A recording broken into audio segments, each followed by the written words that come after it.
Homework చేయలేదన్న చిన్న కారణంతో 2వ తరగతి చదువుతున్న బాలుడిని తలకిందులుగా వేలాడదీసి చితకబాదిన అమానీయ ఘటన హర్యానాలోని పానీపట్లో వెలుగు చూసింది. ఈ దారుణానికి సంబంధించి వీడియోలు సోషల్ మీడియాలో వైరల్ కావడంతో విద్యార్థుల భద్రతపై తీవ్ర ఆందోళన వ్యక్తమవుతుంది. పానీపట్లోని జట్టల్ రోడ్డులో ఉన్న ఓ ప్రైవేటు పాఠశాలలో ఈ ఘోరం చోటు చేసుకుంది. ముఖీజా కాలనీకి చెందిన డోలి అనే మహిళ తన 7 ఏళ్ల కుమారుడిని ఇటీవల ఈ పాఠశాలలో చేర్పించారు. తన కొడుకు హోంవర్క్ పూర్తి చేయలేదని ప్రిన్సిపల్ రీనా ఆగ్రహం వ్యక్తం చేశారని, బాలుడిని శిక్షించమని స్కూల్ డ్రైవర్ అజయ్కు చెప్పారని ఆమె ఆరోపించారు.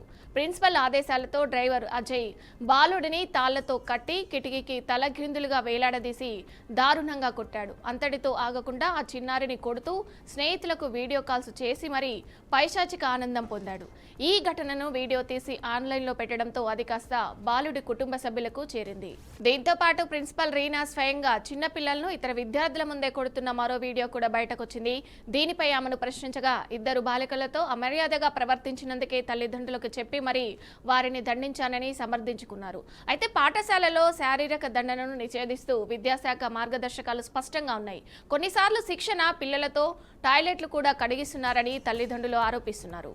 ప్రిన్సిపల్ రీనా స్పందిస్తూ ఆగస్టు 13న బాలుడిని మందలించమని మాత్రమే డ్రైవర్కి చెప్పానని తెలిపారు. ప్రవర్తన సరిగ్గా లేదని ఫిర్యాదులు రావడంతో అజయ్ను ఆగస్టులోనే పనిలోంచి తొలగించామని వివరించారు. అయితే వీడియో బయటకు వచ్చాక అజయ్ కొందరు వ్యక్తులను తమ ఇంటికి పంపి బెదిరించాడని బాలుడి కుటుంబ సభ్యులు ఆరోపిస్తున్నారు.